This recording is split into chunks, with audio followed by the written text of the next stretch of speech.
Dia menangani jamaah haji itu sudah puluhan tahun lamanya. Dan baru kali itu dia melihat kejadian yang semacam ini. Yang ada di pikiran Astrid di belakangan hari, dia sadar ketika dia melempar setan, sebenarnya setan adalah dirinya sendiri. Dan begitu pintu ini kebuka, dia melihat ada banyak sekali bara api. Dan tiba-tiba dia itu didorong oleh sesuatu yang nggak tahu yang dorong ini siapa. Astrid masuk ke tempat itu di mana semua ini api.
Bismillahirrahmanirrahim. Assalamualaikum warahmatullahi wabarakatuh. Sobat Kembara Sunyi dimanapun berada, pada kesempatan kali ini kami akan membagikan sebuah cerita yang dikirim oleh Sobat Kembara yang bernama Ibu Puji. Dalam kesempatan kali ini Ibu Puji akan membagikan cerita keponakannya yang pernah mengalami kejadian mistis pada saat dia menunaikan ibadah haji. Sebelum kita masuk ke ceritanya, untuk teman-teman yang nonton tayangan ini dan belum subscribe, jangan lupa untuk subscribe lebih dulu agar channel Kembara Sunyi ini lebih berkembang lagi, dan kami lebih bersemangat lagi dalam membuat konten-konten terbaru di Kembara Sunyi. Dan untuk teman-teman yang telah mendukung kami show ini, kami mengucapkan terima kasih banyak. Semoga amal kebaikan teman-teman dibalas kebaikan berlipat oleh Allah Subhanahu wa Ta'ala.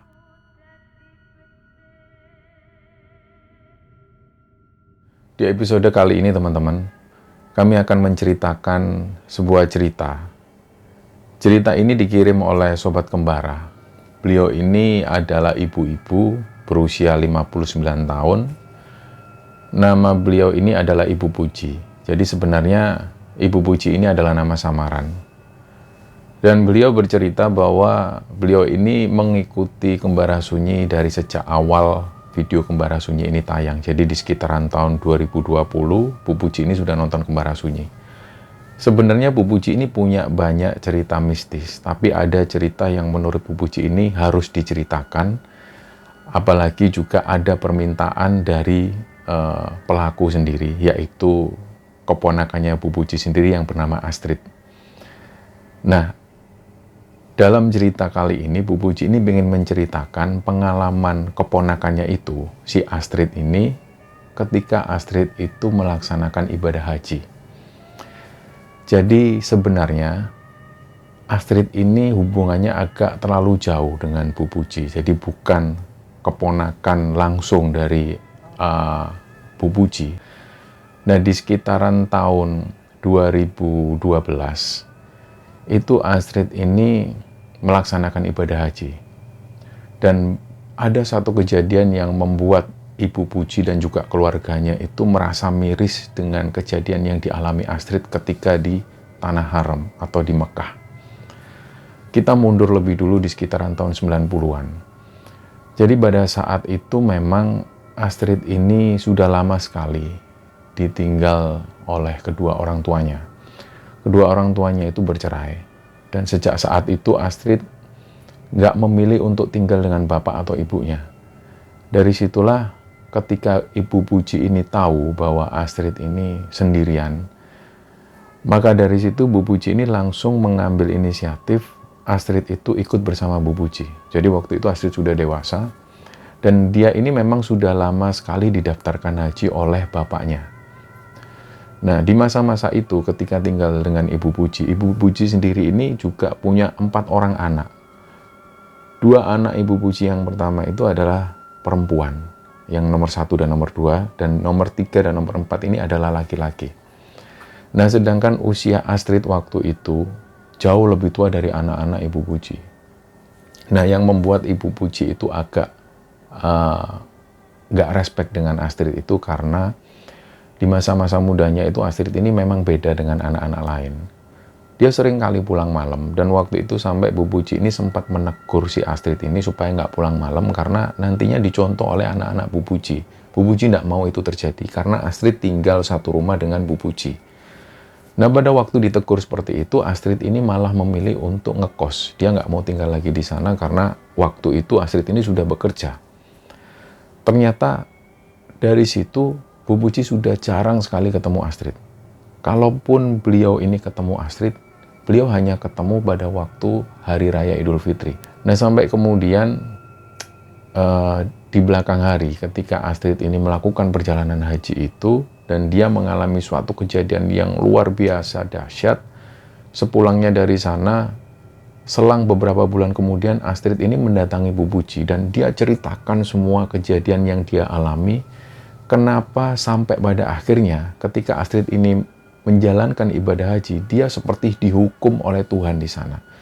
Waktu itu Astrid ini sampai bahkan berada di dalam neraka. Di neraka itu dia dihukum, disiksa dan segala macam sampai benar-benar dia itu kapok.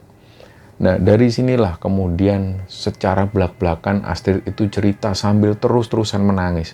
Jadi selama 2 hari, Astrid itu terus cerita ke Bu Puji tentang pengalaman dia pada waktu naik haji. Nah, kenapa bisa begitu? Astrid ini cerita, dulu di masa-masa kerja, dia ini mendapatkan posisi yang bagus. Dia ditempatkan di sebuah departemen, di mana dia ini bagian ngurusi untuk barang-barang yang masuk. Jadi untuk pengadaan barang dan lain sebagainya, mereka semua ini menghadap ke Astrid tersebut. Nah, suatu ketika ada sebuah vendor yang datang. Mereka ini mau menawarkan barang-barang mereka supaya bisa masuk ke rumah sakit yang ditempati Astrid itu. Ternyata di tengah-tengah kontrak, sebelum Astrid ini teken kontrak itu, Astrid ini sempat tanya ke vendor tersebut, ini buat saya apa nih Pak? Nah, si vendor ini kayak seolah paham tentang yang dimaksud Astrid. Ternyata dari situ dia itu keterusan. Jadi kalau ada uang yang masuk dan seperti apa, Astrid ini selalu ngambil uang yang bukan haknya itu. Dia mengakui hal itu. Nah, 2 tahun dia kerja di sana, pada akhirnya Astrid itu dihormati oleh banyak orang. Bahkan sikap-sikap dia yang selama ini sudah menghabiskan uang rumah sakit atau dia main curang di belakang itu, banyak orang yang nggak tahu. Sampai kemudian ada salah satu orang supir. Supir ini kita sebut namanya Gandhi. Nah, Gandhi itu perawakannya tinggi besar, ganteng. Kalau dilihat secara fisik, rasanya Gandhi ini cocok jadi seorang model daripada seorang supir. Di antara supir-supir lainnya, yang waktu itu 3 supir yang lainnya ini sudah berusia tua, rata-rata di atas 50 tahun. Gandhi ini enggak, dia lebih muda, wajahnya ganteng, selalu bersih rapi. Apalagi pada waktu itu, Gandhi ini sering mengantarkan Astrid untuk pergi ke vendor-vendor maupun mengunjungi klien. Dari situlah kemudian Astrid ini ada rasa dengan Gandhi. Padahal pada waktu itu Astrid ini posisinya sudah mempunyai 2 orang anak. Anak yang pertama itu sudah duduk di bangku kelas 4 SD. Dan yang kedua ini sudah duduk di bangku TK. Jadi Astrid ini sebenarnya sudah punya keluarga dan bisa dikatakan keluarganya itu harmonis. Pada waktu itulah untuk pertama kalinya dia memulai perselingkuhannya dengan Gandhi ini. Dan lama-kelamaan dia merasa ketagihan. Jadi setiap 2 hari sekali Astrid itu selalu bikin laporan supaya dia bisa keluar kantor dan pergi bersama Gandhi, padahal mereka waktu itu pergi menuju ke hotel untuk check-in, sore hari baru balik lagi ke tempat kerjanya. Hal itu terjadi sampai terus-menerus, dan pada akhirnya sekitar 4 bulan hubungan gelap mereka ini berjalan, Astrid itu hamil. Nah, pada waktu itu dia coba membicarakan hal ini dengan Gandhi. Dan waktu itu ternyata Gandhi ini bersikap sebaliknya. Dia nggak mau bertanggung jawab atas kehamilan Astrid. Padahal waktu itu Astrid sempat mengungkapkan bahwa dia berniat kalau memang Gandhi ini mau menikahi Astrid, dia akan menceraikan suaminya. Dia akan meninggalkan keluarganya dan hidup bersama Gandhi. Tapi Gandhi nggak mau. Yang Gandhi inginkan waktu itu adalah Astrid ini harus menggugurkan kandungannya. Entah bagaimana caranya. Dari situlah akhirnya beberapa hari setelah itu Astrid ini uring-uringan terus. Dia memikirkan keadaannya itu. Dia harus gimana? Sampai pada satu ketika dia sudah mengalami jalan buntu. Dia hubungilah salah satu temannya. Awalnya Astrid ini belum ngomong secara belak-belakan kalau dia hamil dan ingin menggugurkan kandungan. Waktu itu dia berdalih ke temannya bahwa ada temannya Astrid yang mau menggugurkan kandungan. Nah, lama-kelamaan temannya Astrid ini pun akhirnya mengetahui bahwa yang hamil itu adalah Astrid dan yang mau menggugurkan kandungan adalah Astrid ini. Nah, waktu itu temannya sempat sebel. Dia sebenarnya sudah mengorek-ngorek. Kamu ini selingkuh sama siapa? Tapi Astrid nggak mau terbuka. Karena dia nggak mau hal ini bocor kemana-mana. Pada akhirnya hal ini akan didengar oleh suaminya. Dia nggak mau. Jadi waktu itu dia tutup mulut. Dia nggak mau menyebutkan siapa orangnya. Singkat cerita, pada akhirnya Astrid ini pun menggugurkan kandungannya. Waktu itu memang dia sempat merasa berdosa, dia sempat merasa bersalah dan menyesal dengan apa yang dilakukan. Jadi sempat hampir 2 bulan lamanya dia nggak pernah ketemu Gandhi. Kalaupun dia sempat berpapasan di rumah sakit, dia ini memalingkan wajah. Jadi memang sengaja dia nggak mau menyapa Gandhi. Nah, satu ketika Astrid ini pergi ke rumah makan yang nggak jauh dari rumah sakit. Waktu itu jam istirahat. Ternyata pas waktu Astrid ini lagi makan, datanglah Gandhi. Gandhi ini kebetulan berhenti di sana dan dia mau makan siang. Awalnya Gandhi sendiri nggak tahu bahwa di sana sudah ada Astrid dan Astrid ini lagi makan. Dan setelah Astrid ini selesai makan, dia mau menuju ke kasir. Barulah mereka ini bertemu, mereka saling pandang. Dan dari situlah mereka mulai ngobrol lagi. Setelah 2 bulan lamanya mereka nggak saling bicara satu sama lain. Dan pada saat itulah juga Gandhi ini minta maaf ke Astrid. Dia sampai nangis waktu itu, menyesali perbuatannya dan dia nggak mau mengulangi hal itu lagi. Dia berjanji selepas itu dia akan menikahi Astrid. Akhirnya terjadilah lagi hubungan perselingkuhan ini. Ternyata sampai berjalan 8 bulan lamanya mereka masih seperti itu. Mereka masih sering check-in di hotel, melakukan hubungan suami istri dan lain sebagainya. Hanya bedanya waktu itu Astrid ini bisa mengatasi supaya nggak hamil. Nah, tiba-tiba pada suatu hari Astrid ini menerima gugatan cerai dari suaminya. Benar-benar membuat Astrid itu kaget. Yang ada di pikiran Astrid, apa iya suamiku ini tahu hubungan perselingkuhanku dengan Gandhi? Tapi dia nggak habis pikir, padahal selama ini dia itu bermain rapi. Dia sama sekali nggak pernah cerita ke siapapun meskipun itu teman dekatnya. Nah, yang jadi pertanyaan, apa mungkin Gandhi yang membocorkan hal ini? Mulailah dari situ, dia curiga ke Gandhi. Jadi Astrid ini langsung ngomong secara belak-belakan ke Gandhi. Dia seolah menuduh Gandhi yang membocorkan perselingkuhan mereka. Ternyata Gandhi pun bilang ke Astrid bahwa dia nggak pernah membocorkan apapun. Dan ketika Astrid menanyakan hal ini ke suaminya, apa alasan suaminya sampai menyerahkan Astrid? Suaminya sendiri nggak mau menjawab alasan itu. Yang jelas suaminya sudah tahu aib dari Astrid dan dia nggak mau lagi berumah tangga dengan Astrid. Nah, setelah itu proses perceraian ini pun terjadi. Dan pada waktu perceraian ini terjadi sebenarnya Bu Puji itu juga bertanya-tanya, ada apa dengan rumah tangga Astrid ini? Kenapa kok tiba-tiba suaminya menceraikan Astrid? Selama ini Bu Puji sendiri nggak tahu bahwa Astrid melakukan perselingkuhan itu. Nah, berjalannya waktu, hubungan antara Astrid dan Gandhi ini pun masih berjalan. Setelah mengetahui bahwa Astrid ini sudah diceraikan oleh suaminya, hubungan mereka ini semakin dekat. Gandhi itu malah semakin gak tahu malu. Dia malah sering mempertontonkan kedekatan mereka. Sampai pada akhirnya, semua orang yang ada di rumah sakit itu pun tahu bahwa Astrid dan Gandhi ini mereka ada hubungan.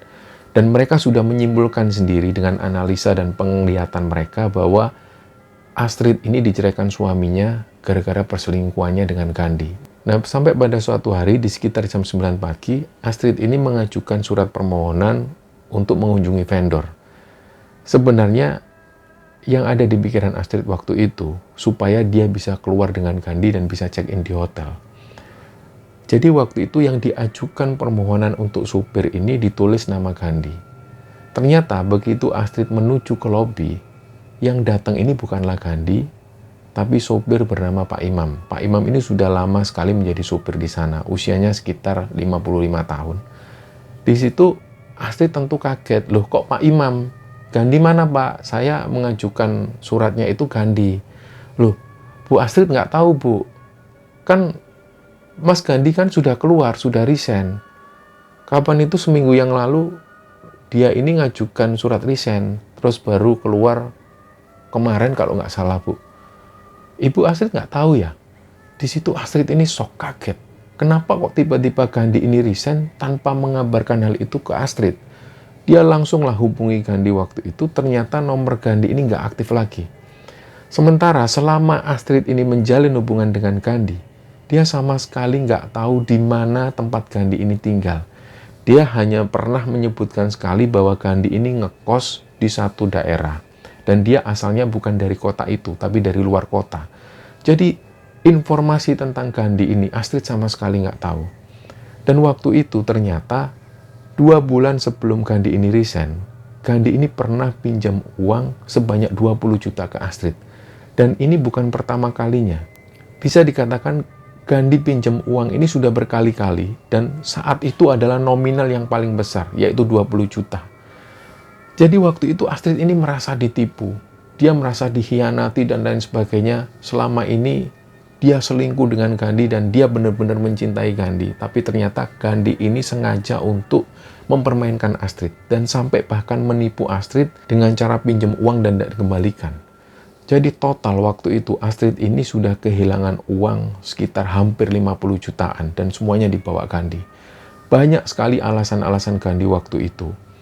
Dia sering kali pinjam uang untuk alasan modal usaha. Dan setiap kali dia pinjam lagi dengan alasan modal usahanya kurang.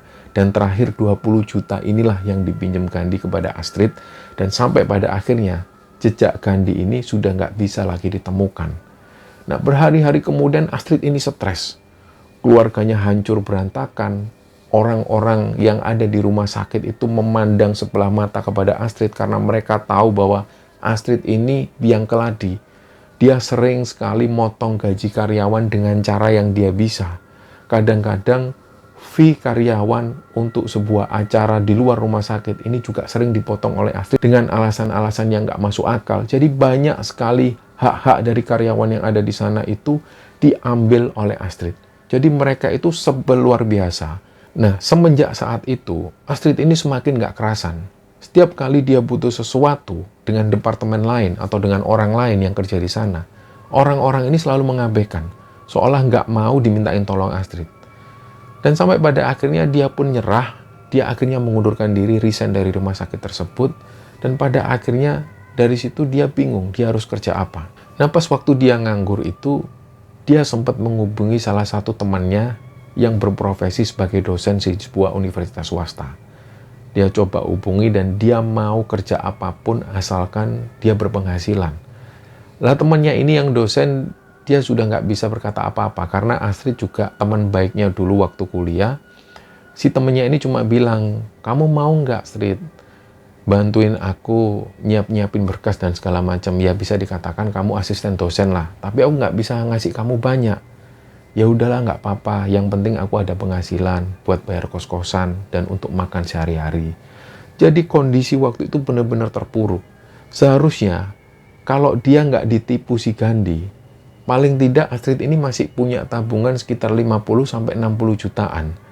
Jadi ketika uangnya ini diambil habis oleh Gandhi, yang Astrid punya hanya beberapa perhiasan. Dan itu sudah habis dijual untuk bayar kos dan juga makan sehari-hari. Disinilah akhirnya dia ikut salah satu temannya itu menjadi asisten dosen. Hal itu berlangsung sampai sekitar hampir 2 tahunan lebih. Dan singkat cerita, di tahun 2012 sebenarnya Astrid ini sudah nggak mau berangkat haji. Karena dia merasa dia sudah nggak pantas, dia sudah banyak dosa. Tapi bagaimanapun juga, pemberangkatan haji ini akan memberangkatkan dia di tahun 2012. Dan berkat usulan dari Bu Puji waktu itu, akhirnya Astrid ini pun terpaksa berangkat.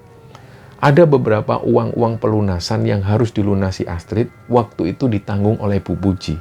Karena Bu Puji sudah berangkat haji lebih dulu di sekitaran tahun 2007. Jadi pada waktu itulah akhirnya Bu Puji ini bilang ke Astrid, "Wes talanduk kamu berangkat toh. Ini ibu ada uang.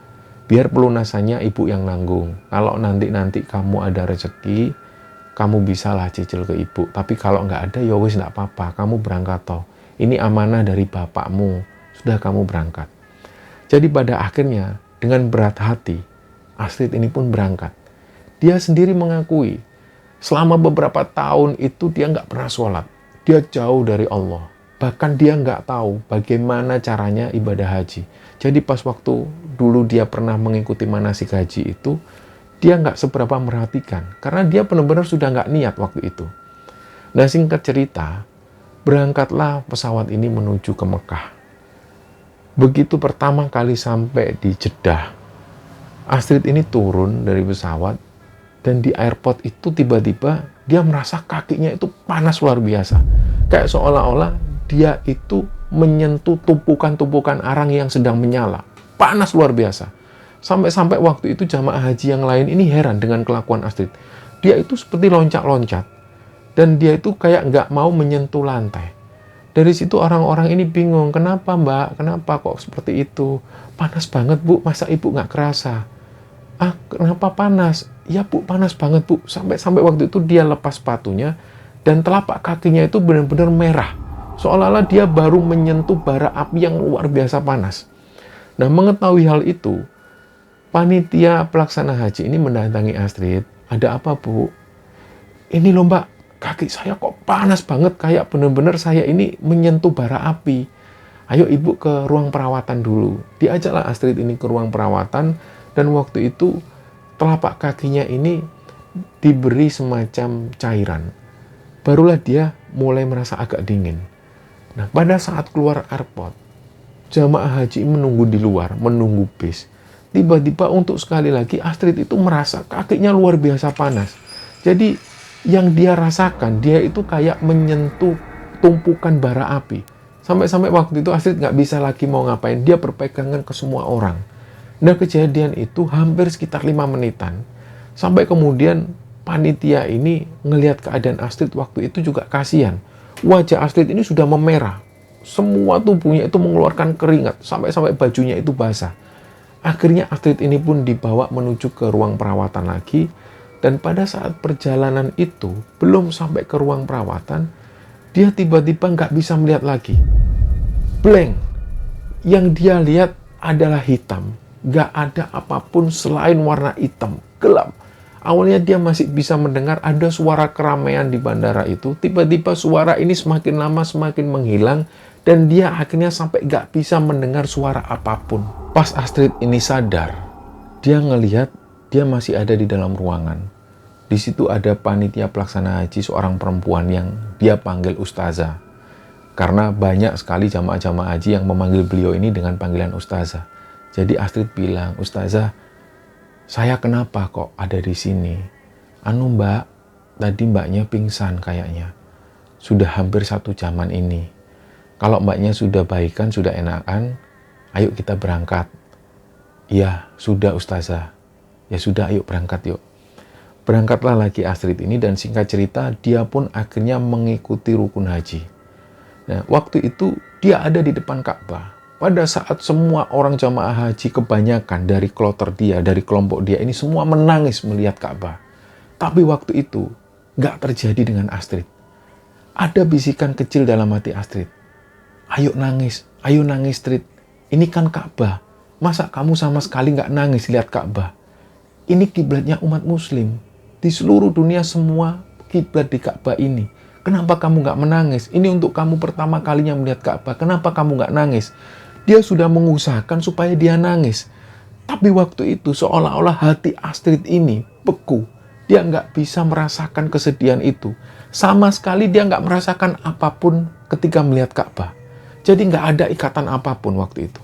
Dan waktu Astrid ini melaksanakan tawaf, dia nggak benar-benar bisa sempurna melaksanakan tawafnya. Jadi waktu Astrid ini berkeliling, mengelilingi Ka'bah itu, dia ini seringkali didorong oleh orang yang sama sekali dia ini nggak tahu siapa yang dorong dia. Yang terakhir kali Astrid lihat, ada perempuan Afrika, entah dari Sudan, entah dari mana. Beliau itu perawakannya gemuk, besar, wajahnya hitam sekali. Dan si sosok perempuan ini melotot ke arah Astrid itu dengan raut wajah yang marah. Dan waktu itu si perempuan ini langsung merangkulkan tangannya ke Astrid. Dia itu dibekap, sampai waktu itu dia nggak bisa bernafas. Dan hal itu terjadi terus-menerus karena posisi ini tawaf di Ka'bah. Jadi Astrid itu sempat terseret sampai sekitar hampir 20 meteran. Nah, selama dia keseret hampir 20 meter itu, dia sempat berpikir, ini kok orang-orang nggak ada yang nolong aku? Kemana semua orang ini? Jadi dia diseret seperti itu. Sampai dalam keadaan dia benar-benar nggak tahu harus mau gimana lagi. Dan tiba-tiba dia blank lagi. Semua yang dia lihat ini hitam. Barulah seketika itu dia dibangunkan oleh beberapa jamaah haji. Entah orang dari mana. Yang jelas bukan orang Indonesia. Dia bangunkan Astrid. Dengan bahasa apa waktu itu dia nggak tahu, dia lupa. Astrid pun bangun. Lah dia akhirnya jalan. Astrid ini mengikuti tawaf lagi. Dan dia didorong, dipontang-panting kanan kiri. Sampai waktu itu dia bingung harus ngapain. Dan Astrid ini barulah dia menangis. Tapi waktu itu Astrid ini nangis bukan karena dia melihat Ka'bah atau dia terharu karena menjalankan perjalanan haji. Bukan. Dia menangis karena dia sebel kenapa dia harus ada di sana dan kenapa dia harus merasakan ini. Astrid ini bahkan sampai sempat berpikir, kalau saja hari ini aku ada di rumah, pasti aku nggak merasakan seperti ini. Buat apa aku datang ke tempat ini? Sia-sia, nggak ada gunanya. Nah, begitu Astrid punya pikiran seperti itu, tiba-tiba ada yang nyeret Astrid dari belakang. Dan yang dirasakan Astrid, tangannya itu bukan tangan normalnya manusia. Ada tangan besar yang tiba-tiba megang pundak Astrid dan dia tuh ditarik luar biasa sampai waktu itu dia jatuh. Barulah di situ dia ketemu jamaah Indonesia. Ada ibu-ibu yang menolong Astrid waktu itu. Ya Allah mbak, bangun mbak, kenapa? Ya bu, saya capek bu. Akhirnya dia dibawa ke pinggir. Dan barulah di situ Ustadzah yang tadi ketemu Astrid ini nolong Astrid untuk sekali lagi. Nah, setelah Astrid agak baikan, singkat ceritanya dia melakukan lempar jumroh. Nah, pas waktu lempar jumroh inilah, tiba-tiba Astrid itu seperti ngelihat monitor besar. Ada layar besar dan di layar ini menampilkan kehidupan Astrid di masa lalu. Jadi di situ dipertontonkan ketika Astrid berselingkuh, ketika Astrid melakukan hubungan suami istri, perzinahan dengan Gandhi. Semua dipertontonkan dan waktu Astrid ini menerima uang haram yang bukan haknya, semua dipertontonkan di sana dan Astrid ini merasa semua yang dia lakukan di masa lalu itu adalah perbuatan setan. Dan disinilah pada saat Astrid ini lempar jumroh, dia benar-benar meluapkan emosinya kepada setan. Dia seolah marah pada setan dan dia merasa bahwa semua yang dilakukan di masa lalu adalah kelakuan setan ini. Dia lempar dengan keras dan ternyata setelah lemparan pertama, ada batu yang melayang ke arah dahinya Astrid. Sampai waktu itu dahinya langsung berdarah karena lemparan ini. Nah waktu itu Astrid masih berpikir positif. Mungkin ada orang lain yang salah lempar. Dia lempar lagi dengan kondisi dia benar-benar marah. Pas waktu Astrid ini ngelempar, ada batu yang melempar lagi ke arah dahinya. Dan kedua kalinya, dahi Astrid ini berdarah. Sampai waktu itu dia nggak percaya. Mungkin ada orang yang salah lempar. Nah ketiga kalinya Astrid ngelempar sampai 7 kali. Dan ketujuh-tujuhnya itu semua batu mengenai Astrid sendiri. Dia sampai nangis dan ada orang yang nggak tega ngeliat Astrid waktu itu karena darah ini sudah bercucuran di raut wajahnya. Jadi dia sekali lagi dibawa ke ruang pengobatan. Disitulah luka-lukanya disembuhkan. Ustazah Astrid waktu itu sampai nggak percaya. Dia menangani jamaah haji itu sudah puluhan tahun lamanya. Dan baru kali itu dia melihat kejadian yang semacam ini. Yang ada di pikiran Astrid di belakangan hari, dia sadar ketika dia melempar setan, sebenarnya setan adalah dirinya sendiri. Dialah yang dilempar, dialah setan itu. Setelah kejadian lempar jumroh itu, sebenarnya Astrid ini sudah nggak mau lagi melanjutkan ibadah hajinya. Dia bilang ke ustazah, kalau dia pengen kembali ke hotel, dia pengen istirahat. Dia sudah muak dengan semua itu. Bahkan waktu itu, ustazah ini sempat mengingatkan Astrid, Bu, jangan ngomong seperti itu. Banyak orang yang kepingin berangkat ibadah haji, tapi mereka itu belum kesampaian. Justru ibu harus bersyukur karena ibu diberi kesempatan oleh Allah datang ke sini. Pasti ada sesuatu maksud dari Allah mendatangkan ibu ke tanah haram ini. Nah, disitulah Astrid ini sudah nggak mau tahu. Dia pokoknya waktu itu dia pengen kembali ke hotel. Dia nggak mau lagi mengikuti ibadah haji ini. Akhirnya dengan terpaksa diantarlah Astrid menuju ke hotel. Dia istirahat di sana. Nah, pada saat dia tidur inilah, tiba-tiba Astrid itu nggak bisa bernafas. Nafasnya itu sesek. Dia sampai merasa, jangan-jangan ini tanda-tanda orang mau meninggal. Sesek banget waktu itu. Dia sampai nggak bisa bernafas. Pandangannya itu gelap. Dan tiba-tiba dia mendengar ada suara nging panjang sekali dan dia nggak mendengar apapun. Tiba-tiba dia berada di suatu tempat. Tempat ini gelap, pengap. Dan begitu pintu ini kebuka, dia melihat ada banyak sekali bara api. Dan tiba-tiba dia itu didorong oleh sesuatu yang nggak tahu yang dorong ini siapa. Astrid masuk ke tempat itu di mana semua ini api. Dan nggak ada suara orang bicara di sana. Kecuali semua orang di sana itu menjerit kesakitan, menangis, minta maaf, dan lain sebagainya. Disitulah Astrid melihat ada seorang perempuan. Perempuan ini rambutnya diikat dengan tali, kemudian ditarik sampai rambut dia ini lepas dari kepalanya. Dan dari situ, ketika rambutnya ini lepas, dipasangkan lagi dan ditarik terus-terusan seperti itu. Disinilah Astrid itu merasa, masa iya aku ini di neraka? Ya Allah, aku ini di neraka, aku di neraka. Dan gak lama setelah itu, Astrid ini melihat tubuhnya sudah gak pakai busana. Dan mohon maaf, waktu itu, payudara Astrid ini terikat. Dia gak tahu ujung tali ini kemana. Tiba-tiba, tali ini menarik payudara Astrid itu dengan keras. Dan seperti itulah payudara Astrid ini terlepas. Dia berusaha mencari lagi payudaranya itu, ternyata banyak perempuan-perempuan yang di sana yang payudaranya ini juga terlepas.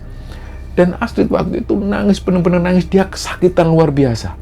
Dan dia merasakan ada tinta panas yang turun dari atas. Tinta panas ini derasnya itu seperti air hujan. Tapi ini api semua. Dan percikan api itu mengenai tubuh Astrid sampai kulitnya ini leleh semua dan kulitnya ini menghilang. Tinggallah tulang-tulang. Dan ketika Astrid ini melihat bahwa kulitnya sudah nggak ada, hanya tinggal tulang, dia nggak merasakan sakit lagi. Dan tiba-tiba, seperberapa detik kemudian, kulit ini terpasang lagi di tubuh Astrid, dan dia merasakan sakit lagi.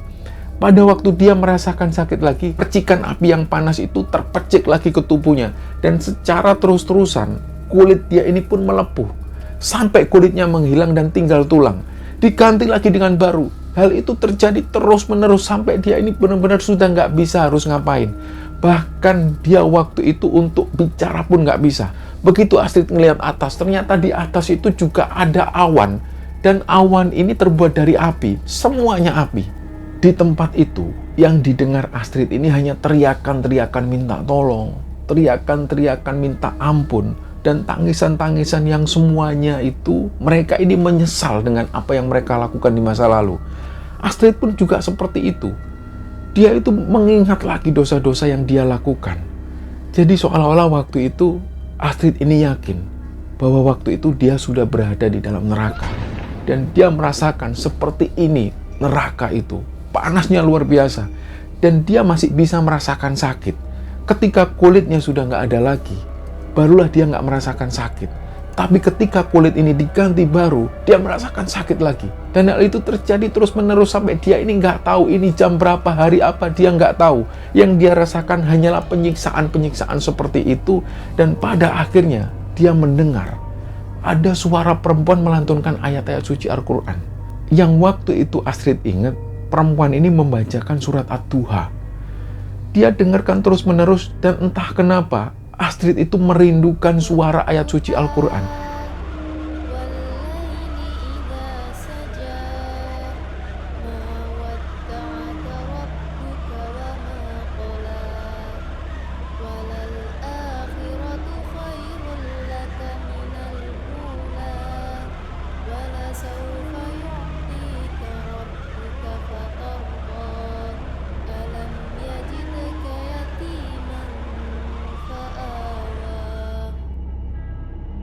Dia kepingin sekali mendengar suara ayat suci Al-Quran ini. Dia muak dengan tempat itu, tempat yang panas, dan dia nggak bisa bergerak sama sekali. Dia tersiksa terus.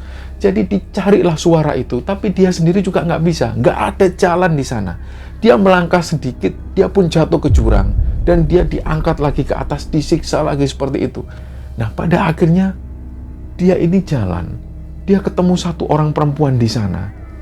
Dia adalah satu-satunya perempuan yang dia ini masih pakai busana yang rapi.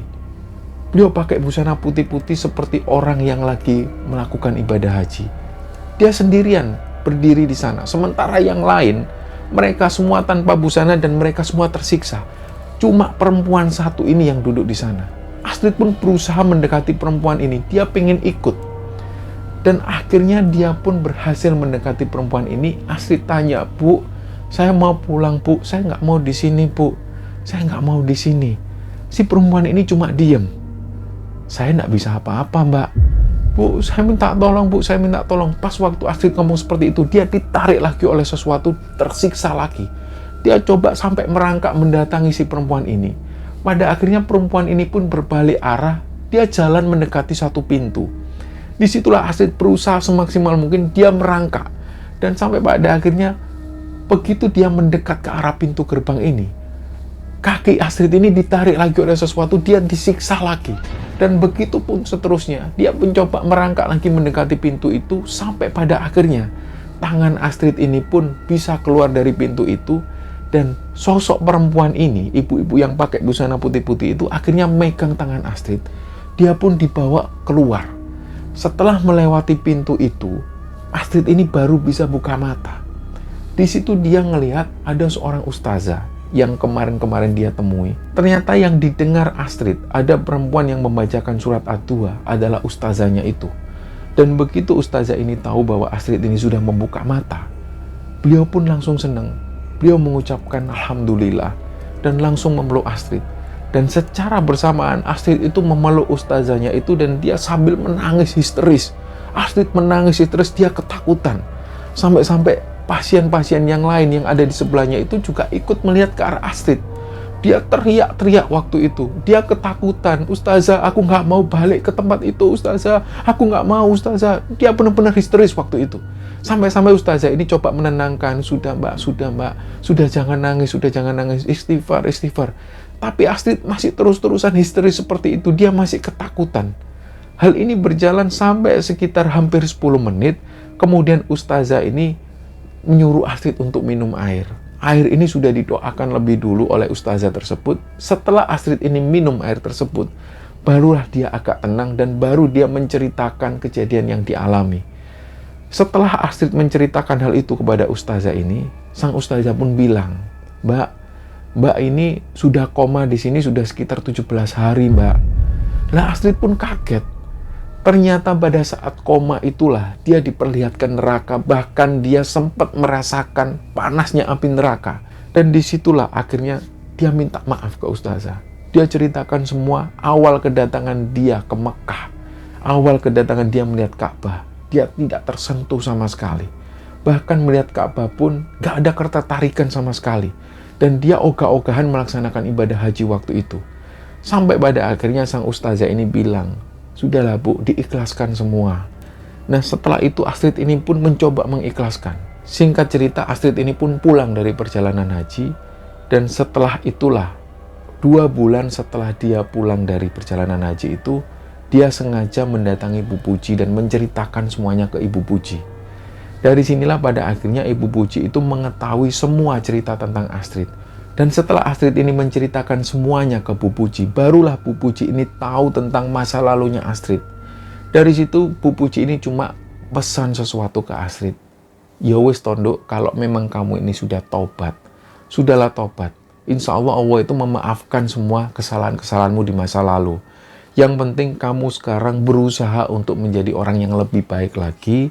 Dan kamu jangan sampai lagi terjerumus di dosa-dosa yang sama. Jadi setelah itu, kehidupan Astrid ini mulai pulih kembali. Dia sering mendatangi pengajian-pengajian. Dan waktu itu, Bu Puji ini juga menyampaikan kalau Astrid ini juga mulai belajar ngaji lagi. Karena dia sudah benar-benar nggak bisa untuk baca Quran. Dia memulai lagi dari dasar.